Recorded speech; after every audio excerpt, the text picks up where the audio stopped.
Why can't you test him for 6 months?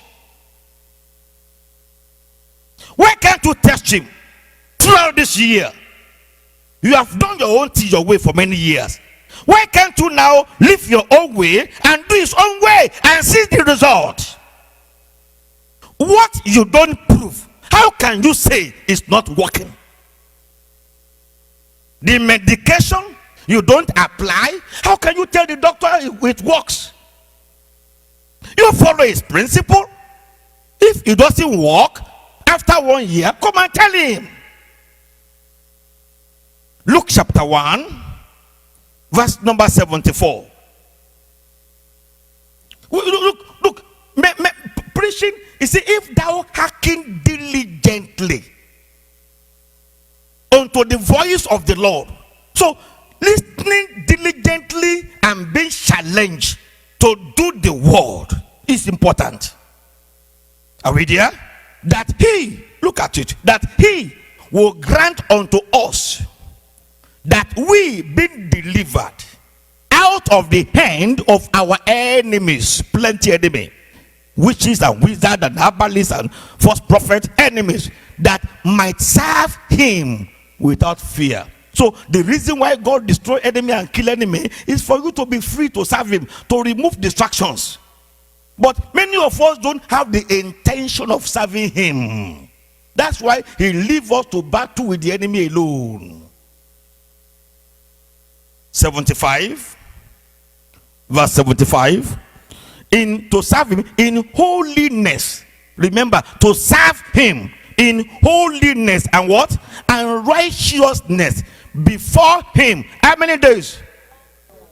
How many days? Of what? Say, of my life. So the reason why God delivered me from poverty, from witches, from wizards, from accidents, from diseases, and heal me and bless me, was for me to be able to concentrate in serving him all the days of my life. If you are not in the church to get a miracle and then go back and be living your own way of life, that's why problems always come back. And you begin to blame the pastor. It's my problem. Or your failure to obey the word. It is never the failure of the pastor, of the apostle, or the head pastor, but because in the word, the prophet present themselves to you as the healer. They present themselves to you after giving some fabulous testimony as the one that will prosper you. And have they prospered the whole world? Have they prospered everyone that go to their program? Didn't they many return with regret after collecting their money? Because they don't want to hear the truth. If you don't like to hear the truth, you will surely be scammed. He has made it plain. I set you free, I deliver you, that you may serve me in holiness and righteousness all the days of your life. Period. If you choose to, it will heal you. It will deliver you. It will bless you. If you try to scam, you can't scam God. He knows your mind. You can't deceive God. He knows your thought. He knows your motives. Until your motive correspond with his own motive, surrender to serve him. There is nothing too big in your life for God to do. Righteousness is what is morally right. Obedience to God's own instruction, even though you don't understand it all, it may appear difficult, but obedience to his instruction, when you obey it, your matter will end in joy. To obey his command without any reservation. Until you obey, he told Moses, what is that in your hand? He said, rod. He said, stretch it. If Moses didn't stretch it, the Red Sea will not give way. Whatever God say, you have to obey him with all your heart before you can say it doesn't work. What you haven't obeyed, you are saying it doesn't work. How do you know it doesn't work? Do you do it?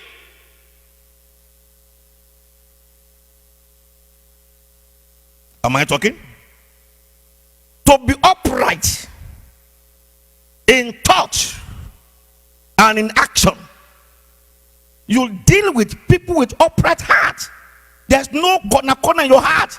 When you say no, you mean no. When you say yes, you mean yes with humility, not arrogantly. And whatever you promise, no matter how difficult, you make sure you do it.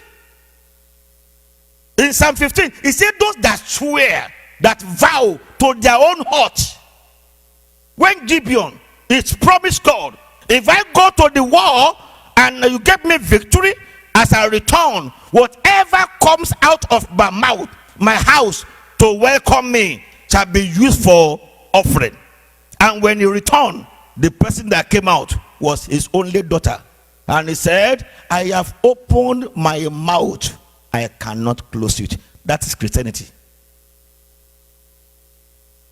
I have uttered this vow. I have made this promise. No matter the inconveniences, God, give me the grace, I must do it. And after you do it, you see what happens. Abraham slept. In the midnight, God spoke to him, give me your only Isaac. Someone that he gave birth to only child at the age of 100. But when he woke up, he didn't call committee. He didn't call anybody. He didn't tell his wife. He just told the wife, we are going for a 3 days journey and we shall come back. And he told the boy, this is tree, this is fire. We are exactly where God told him in 3 days journey he went. He didn't make 2 days journey. He didn't make 1 day's journey. He made the 3 days journey to the location that God gave to him. On getting there, he arranged the tree. He told the boy, bring your hand. He tied the hand behind, said, sleep here. The boy said, where is the lamb? He said, don't worry, bring your own hand. The boy did not run away. The boy surrendered and submit. He tied the hand, put him on the tree, and the fire was here, and he took the knife and said, God, I bless you. When I have nothing, you gave me. And you that gave me, you said you need it. So this is what you gave me, take it. As he held the throat and was about to put knife, before his arrival, angel was already waiting with the ram. But he never see the angel. He never see the ram. Whenever God told you do this, before you take action, he has prepared what he promised you down.